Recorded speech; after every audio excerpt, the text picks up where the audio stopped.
Genesis chapter 39. Joseph and Potiphar's wife. Now Joseph was taken down to Egypt, and Potiphar, an officer of Pharaoh, the captain of the guard, an Egyptian, brought him from the Ishmaelites, who had brought him down there. The Lord was with Joseph, and he became a successful man. He was in the house of his Egyptian master. His master saw that the Lord was with him, and that the Lord caused all that he did to prosper in his hands. So Joseph found favor in his sight, and attended him. He made him overseer of his house, and put him in charge of all that he had. From the time that he had made him overseer in his house, and over all that he had, the Lord blessed the Egyptian's house for Joseph's sake. The blessing of the Lord was on all that he had, in house and field. So he left all that he had in Joseph's charge, and with him there he had no concern for anything but the food he ate. Now Joseph was handsome and good-looking, and after a time his master's wife cast her eyes on Joseph, and said, "Lie with me."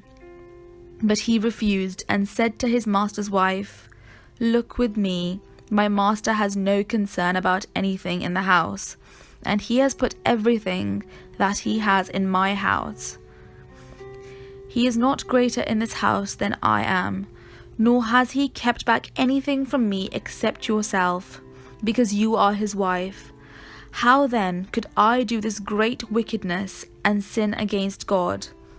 And although she spoke to Joseph day after day, he would not consent to lie beside her or to be with her. One day, however, when he went into the house to do his work, and while no one else was in the house, she caught hold of his garment, saying, "Lie with me." But he left his garment in her hand, and fled and ran outside. When she saw that he had left his garment in her hand and had fled outside, she called out to the members of her household and said to them, "See, my husband has brought among us a Hebrew to insult us. He came in to me to lie with me, and I cried out with a loud voice. And when he heard me raise my voice and cry out, he left his garment beside me and fled outside." Then she kept his garment by her until his master came home, and she told him the same story, saying, "The Hebrew servant whom you have brought among us came in to me to insult me. But as soon as I raised my voice and cried out, he left his garment beside me and fled outside." When his master heard the words that his wife spoke to him, saying, "This is the way your servant treated me," he became enraged.